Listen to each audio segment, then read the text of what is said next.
Hello, welcome back to my channel. ഇന്നത്തെ വീഡിയോയിൽ നമുക്ക് ആലു ഗോബി എങ്ങനെ ഉണ്ടാക്കാമെന്ന് നോക്കാം. ഇത് ചപ്പാത്തിയുടെ കൂടെ നല്ല ബെസ്റ്റ് കോമ്പിനേഷൻ ആണ്. അപ്പോൾ വീഡിയോ മുഴുവൻ എല്ലാവരും സ്കിപ്പ് ചെയ്യാതെ കാണണം. അതുപോലെ തന്നെ വീഡിയോ ഇഷ്ടപ്പെട്ടാൽ ലൈക്ക് ചെയ്യാനും ഷെയർ ചെയ്യാനും സബ്സ്ക്രൈബ് ചെയ്യാനും മറക്കരുത്. അപ്പോൾ നമുക്ക് വേഗം തന്നെ അതൊന്ന് ഉണ്ടാക്കിയെടുക്കാം.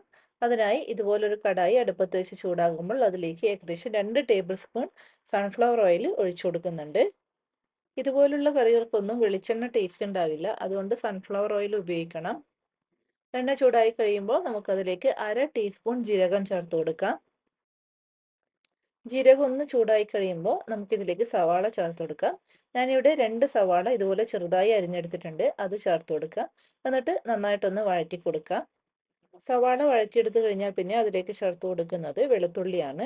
ഏകദേശം ഒരു 8 വെളുത്തുള്ളി അല്ലി ഇതുപോലെ ചെറുതായി അരിഞ്ഞത് ചേർത്ത് കൊടുക്കുന്നുണ്ട്. എന്നിട്ടൊന്ന് വഴറ്റി കൊടുക്കാം. ഇനി ഇതിലേക്ക് നമുക്ക് പൊടികൾ ചേർത്ത് കൊടുക്കാം. 1/4 ടീസ്പൂൺ മഞ്ഞൾപ്പൊടി, 1/2 ടീസ്പൂൺ മുളക് പൊടി, 1 ടീസ്പൂൺ മല്ലിപ്പൊടി, ഒരു 1/2 ടീസ്പൂൺ ഗരം മസാല ഇത്രയും ചേർത്ത് കൊടുത്ത് ഒന്ന് ചൂടാക്കി എടുക്കുന്നുണ്ട്.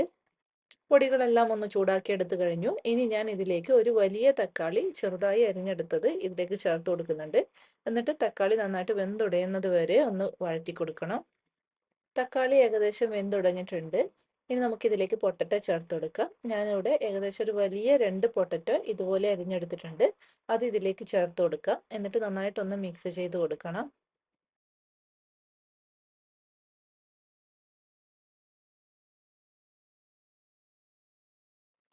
ഇനി ഇതിലേക്ക് ആവശ്യത്തിനുള്ള ഉപ്പും ഒരു 1/2 കപ്പ് വെള്ളവും ഒഴിച്ചു കൊടുത്ത് അടച്ച് വെച്ച് വേവിച്ചെടുക്കണം. പൊട്ടറ്റോ ഏകദേശം ഒരു പകുതി വെന്ത് കിട്ടുന്നത് വരെ വേവിക്കണം. അതിനുശേഷം നമുക്കിതിലേക്ക് കോളിഫ്ലവർ കൂടി ചേർത്ത് കൊടുത്ത് വേവിച്ചെടുക്കാം.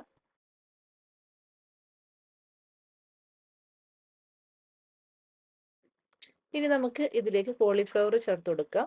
ഈ കോളിഫ്ലവറിന് നല്ല ചൂടുള്ള വെള്ളത്തിൽ ഉപ്പും മഞ്ഞളും ഇട്ട് വെച്ചതിന് ശേഷം ഏകദേശം ഒരു അരമണിക്കൂർ ഇട്ട് വെച്ചതാണ്. അത് ഇതിലേക്ക് ചേർത്ത് കൊടുത്ത് നമുക്ക് നന്നായിട്ടൊന്ന് മിക്സ് ചെയ്ത് കൊടുക്കാം.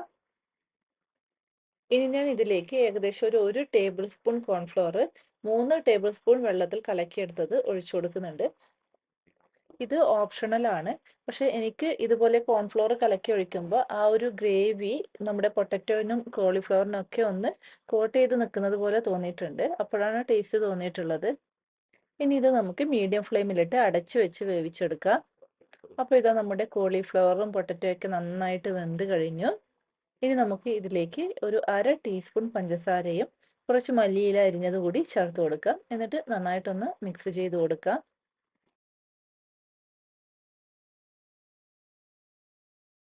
എല്ലാം കൂടി ഒന്ന് മിക്സ് ചെയ്ത് കൊടുത്തതിന് ശേഷം നമുക്ക് സ്റ്റൗ ഓഫ് ചെയ്യാം. അപ്പോൾ നമ്മുടെ ആലു ഗോബി ഇവിടെ റെഡി ആയിട്ടുണ്ട്. ഇനി ഇത് നമുക്ക് ചപ്പാത്തിയുടെ കൂടെ സെർവ് ചെയ്യാം. ഇതിപ്പോൾ നിങ്ങൾക്ക് കാണാം കോൺഫ്ലോർ കൂടി ചേർത്ത് കൊടുത്തത് കൊണ്ട് ആ ഒരു ഗ്രേവിക്ക് ഒരു കൊഴുപ്പുണ്ട്. അപ്പോൾ ഇത് ഇങ്ങനെ കഴിക്കുമ്പോഴാണ് എനിക്ക് കൂടുതൽ ടേസ്റ്റ് തോന്നിയിട്ടുള്ളത്. അപ്പോൾ ഈ ഒരു റെസിപ്പി നിങ്ങൾക്ക് ഇഷ്ടപ്പെട്ടുവെങ്കിൽ തീർച്ചയായും ട്രൈ ചെയ്ത് നോക്കണം. എന്നിട്ട് അഭിപ്രായങ്ങൾ കമൻറ്റ് ചെയ്ത് അറിയിക്കണം. വീണ്ടും പുതിയ റെസിപ്പിയുമായി അടുത്ത വീഡിയോയിൽ കാണാം. അതുവരേക്കും ബൈ ബൈ.